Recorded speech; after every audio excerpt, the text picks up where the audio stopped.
Card मिले हैं यात्रा के लिए यहाँ से।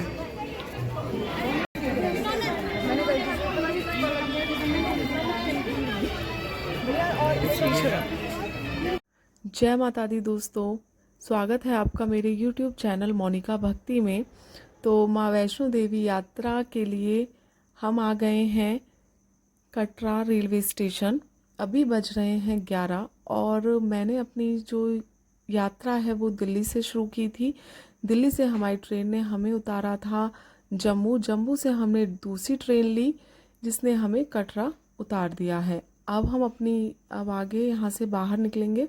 आप देख सकते हैं ये है कटरा का रेलवे स्टेशन। देखिए भीड़ कितनी है यहाँ पर। अब यहाँ से बाहर निकलते हैं। आप पहाड़ देख सकते हैं, आपको पहाड़ नज़र आ रहे होंगे।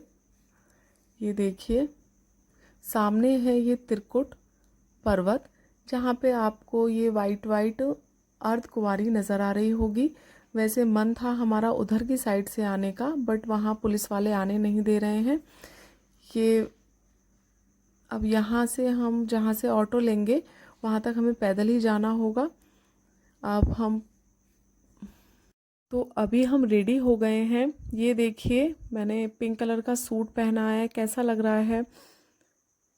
गर्मी बहुत हो रही है। तो अभी हम लेंगे यहाँ से ऑटो, तो चलिए चलते हैं। ये है कटरा का बस स्टैंड और यहाँ से मिलते हैं एंट्री कार्ड। जैसे पहले यात्रा पर्ची मिलती थी, अब यात्रा कार्ड मिलते हैं। तो वो कार्ड आप यहाँ से भी ले सकते हैं, रेलवे स्टेशन से भी ले सकते हैं। उसके लिए आपको अपना बस आधार कार्ड रखना है। आप आधार कार्ड ज़रूर रखें। तो अब ये ऑटो हमें फ्रिस्किंग पॉइंट तक लेके जाएगा, जहाँ से हम अपनी यात्रा को शुरू करेंगे। बस स्टैंड से यहाँ तक हमें 10 से 15 मिनट का समय लगा है और हम ऑटो से उतर गए हैं। ऑटो वाले ने हमें यहीं पर उतार दिया है। ये देखिए यहाँ से वहाँ तक, अभी हमें वहाँ तक जाना है। आप चारों तरफ पहाड़ देख सकते हैं, कितना सुंदर नज़ारा है। चारों तरफ पहाड़ हैं और बीच में माता के भवन का रास्ता है। ये देखिए और माना जाता है कि माता की बिना मर्जी के कोई माँ के दर्शन नहीं कर सकता। तो जो भक्त हैं माँ के बुलावे को ही माता का आशीर्वाद समझते हैं और ये आशीर्वाद माता ने हमें भी दिया है। हमें भी माता ने दर्शन के लिए बुलाया है। और इस यात्रा में कटरा से लेकर माँ के भवन तक के सफ़र में कई पड़ाव आते हैं और इन पड़ावों का अपना अलग अलग ही महत्व होता है।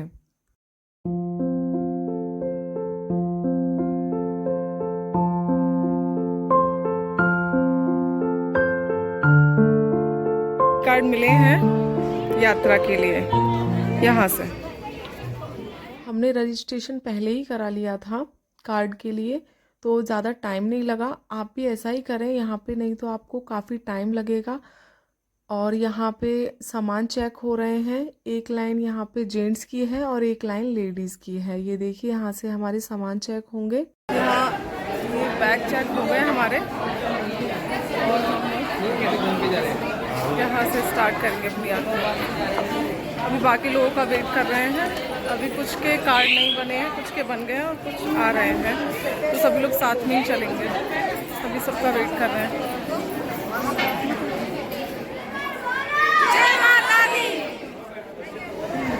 अरे है बोला बैठ गया। गर्मी का मौसम है, अप्रैल का महीना है। ये भीड़ बहुत है। मैं आपको बैक कैमरे से दिखाती हूँ कितनी भीड़ है। ये देखिए,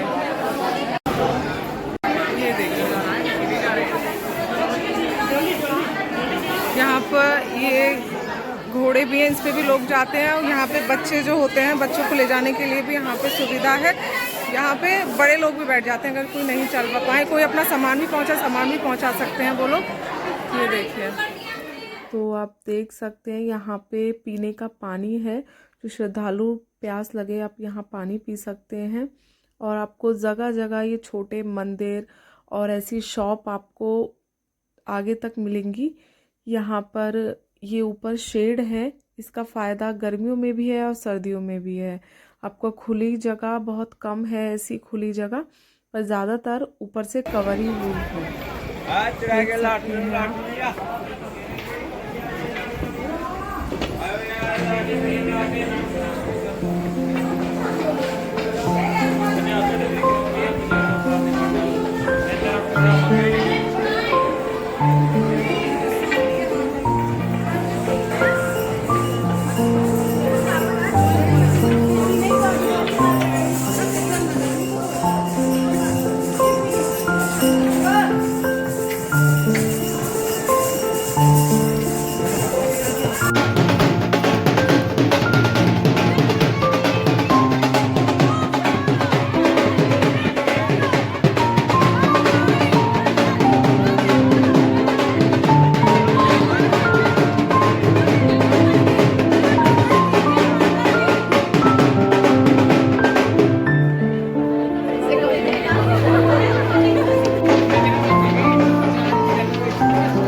ये है बाणगंगा। मान्यता है एक बार जब हनुमान जी को प्यास लगी थी तो माता ने एक बाण से इस जगह पे जलधारा प्रवाहित की थी और आज भी यह धारा मौजूद है और माता ने यहाँ अपने केश भी धोए थे और इस जल को पवित्र माना जाता है। मान्यता है कि इस जलधारा में स्नान करने से हमारे सभी पाप धुल जाते हैं। तो आप यात्रा के लिए आएँ तो यहाँ पर स्नान ज़रूर करें। अभी यहाँ का पानी जल थोड़ा कम है क्योंकि यहाँ पे काम चल रहा है। और ये जो घोड़े हैं ये आपको, अगर आप इनसे जाना चाहते हैं तो ये आपको अर्धकुमारी तक लेके जाएंगे 950 रुपये में। चलिए अब माता के भवन के बारे में जानते हैं। हिंदू मान्यताओं में इस मंदिर को माता रानी और वैष्णवी के नाम से भी जाना जाता है। वैष्णो देवी के शक्तिपीठ को सबसे दिव्य माना गया है। हालांकि माता के स्थल पर स्थित सबसे पुरानी गुफा केवल कुछ महीनों के लिए ही खुलती है। बाकी महीनों में जिस रास्ते से माता के दर्शन होते हैं वो प्राकृतिक रास्ता नहीं है। बाणगंगा से करीब 1.5 किलोमीटर आगे है चरण पादुका मंदिर। यहाँ माता वैष्णो देवी के चरणों की छाप एक चट्टान पर देखी जा सकती है। यह वह स्थान है जहाँ माता वैष्णवी यह देखने के लिए रुकी थी कि क्या भैरवनाथ अभी भी उनका पीछा कर रहे हैं। माता वैष्णो देवी जिस स्थान पर रुकी वहाँ आज भी उनके चरणों के निशान देखे जा सकते हैं, जिसे चरण पादुका मंदिर के नाम से जाना जाता है। जय माता दी, जय माता दी, जय माता दी, जय माता दी। तो आइए माँ वैष्णो देवी के इतिहास के बारे में जानते हैं। हिंदू धर्म में वैष्णो देवी, जो माता रानी और वैष्णवी के रूप में जानी जाती हैं, देवी माँ का अवतार हैं। हिंदू महाकाव्य के अनुसार माँ वैष्णो देवी ने भारत के दक्षिण में रत्नाकर सागर के घर जन्म लिया। उनके लौकिक माता पिता लंबे समय तक निसंतान थे। देवी बालिका के जन्म से एक दिन पहले रत्नाकर ने वचन लिया कि बालिका जो भी चाहे वे उसकी इच्छा के अनुसार कर सकती है और उसके रास्ते में हम कभी नहीं आएंगे।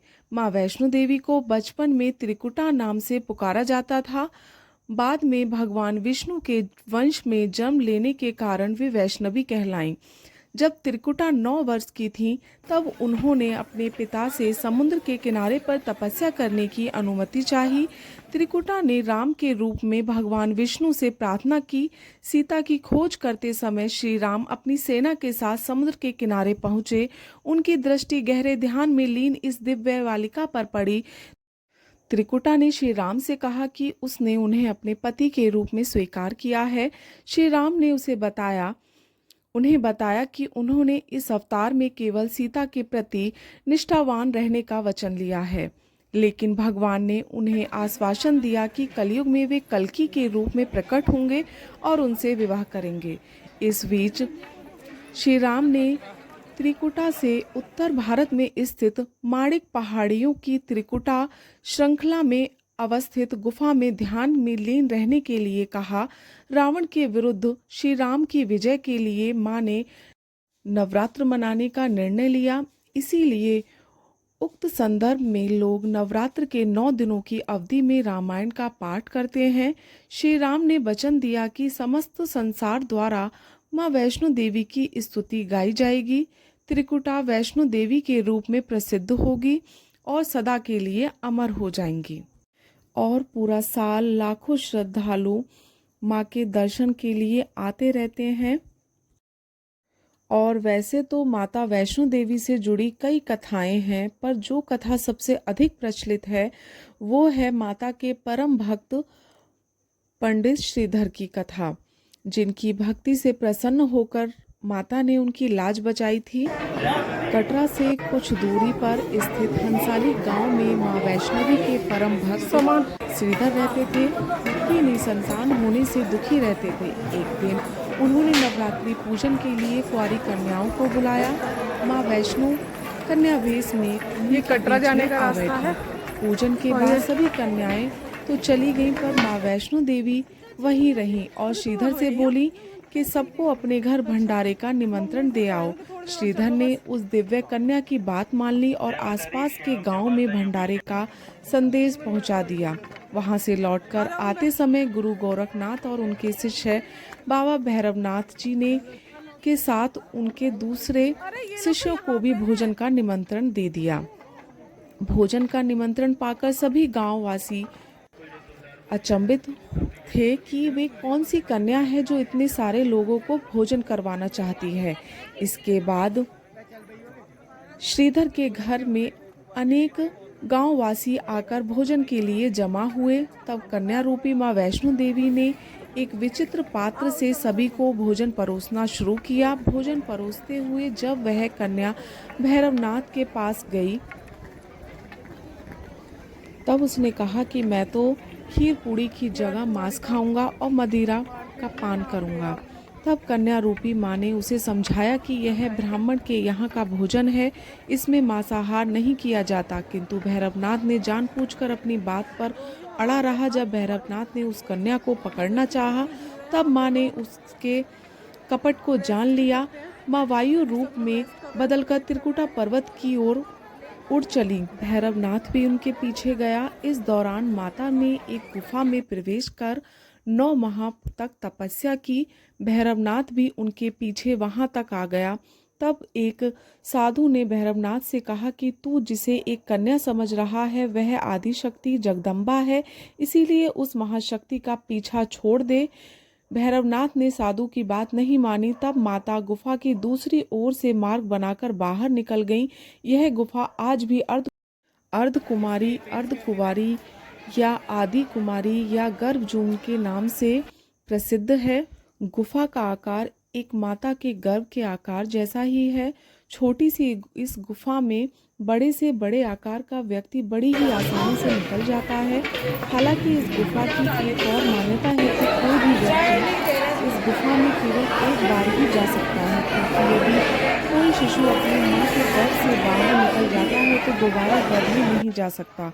भक्तों को इस गुफा के दर्शन की ललक रहती है, पर हर किसी को नहीं, बल्कि कुछ किस्मत वाले भक्तों को प्राचीन गुफा से आज भी माता के भवन में प्रवेश का सौभाग्य मिल जाता है। दरअसल यह नियम है कि जब कभी भी 10,000 से कम श्रद्धालु होते हैं तब प्राचीन गुफा का द्वार खोल दिया जाता है। आमतौर पर ऐसा शीतकाल में दिसंबर और जनवरी महीने में होता है। कहते हैं कि इस गुफा में आज भी भैरव का शरीर मौजूद है। कहा जाता है कि जब माता वैष्णो देवी भैरव को वरदान दिया कि मेरे दर्शन तब तक पूरे नहीं माने जाएंगे जब तक कोई तेरे दर्शन नहीं करेगा। प्राचीन गुफा के समक्ष भैरव का शरीर मौजूद है और उसका सिर उड़कर 3 किलोमीटर दूर भैरव घाटी में चला गया और शरीर यहाँ रह गया। जिस स्थान पर सिर गिरा आज उस स्थान को भैरवनाथ मंदिर के नाम से जाना जाता है। यही कारण है कि लोगों को इस मंदिर के दर्शन करने की ललक भी रहती है। रात में भी कितनी भीड़ है यहाँ पर, देखिए। अभी यहाँ से भवन 3 किलोमीटर है। देखिए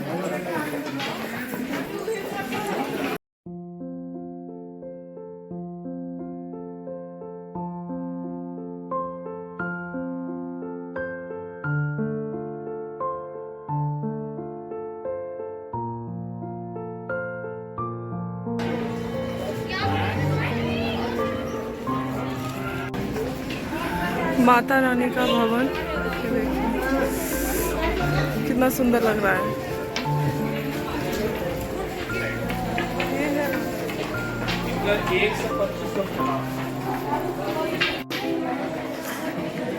दिन में चढ़ाई चालू की थी, रात में भी है, देखिए। और अभी शायद आधा या 1 किलोमीटर रह गया है।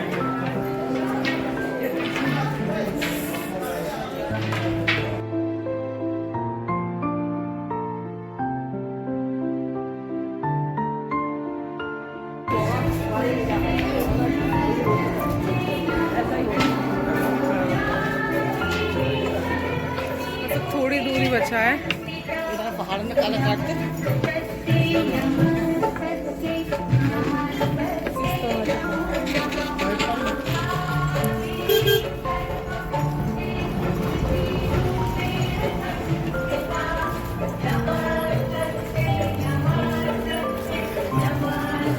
बाकी के लोग आगे चले गए हैं।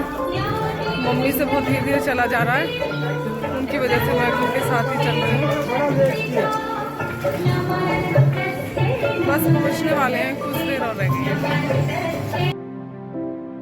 जैसे जैसे माता का भवन पास आता जा रहा है, उतनी ही थकान दूर होती जा रही है। और ये देखिए कितना ट्रैफिक हो रहा है इन बैटरी कार की वजह से। इनकी वजह से काफ़ी ये सारी लाइन जो लगी हुई है, ये वेटिंग की है, ये सारी। फाइनली माता का भवन हमारे आंखों के सामने है। अभी थोड़ी देर में हम इसमें यहाँ जाएंगे। ये देखिए, यहाँ से प्रसाद शॉप है, ये वहाँ पे लॉकर। प्रसाद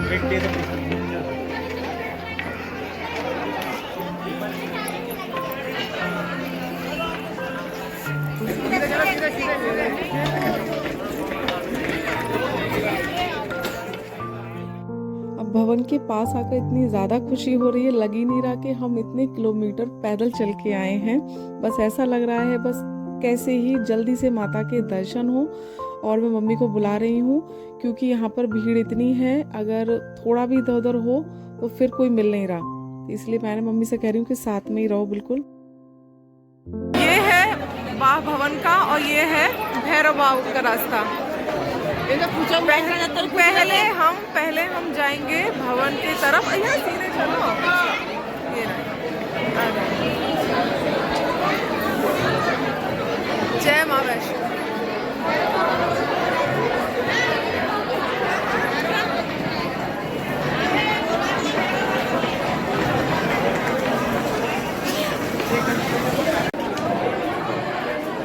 चिन्मय भास्कर जो कि जयपुर के हैं, आवाज को सोचो तो 3 नंबर पर आए।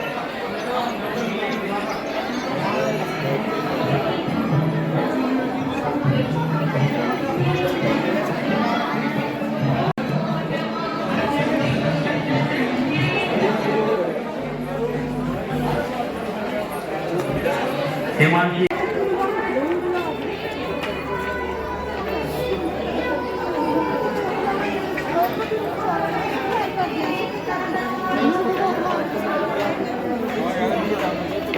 माता दी, हमारे दर्शन हो गए, प्रसाद हमने चढ़ा दिए। ये देखिए वहाँ का तिलक भी लग गया है। बहुत अच्छे से दर्शन हुए हैं। और दर्शन करते करते हमें 12:45 बज गया था। और उसके बाद फिर हमने यहाँ कुछ देर रेस्ट करा, बैठे। यहाँ बैग वगैरह रखे हुए हैं हमारे। और ये प्रसाद है जो चढ़ाया था, इसके अंदर चंदरी नारियल वगैरह है जो मैं आपको बाद में दिखा दूँगी। और फिर भूख लग रही थी तो हमने कुछ खाना खाया। उसके बाद हम भैरव बाबा की यात्रा के लिए गए, जिसका ब्लॉग आपको मेरे नेक्स्ट वीडियो पार्ट 4 में मिलेगा। एक वीडियो काफ़ी लंबी हो जाएगी तो आप उस वीडियो को भी पूरा देखें। तब तक के लिए जय माता दी।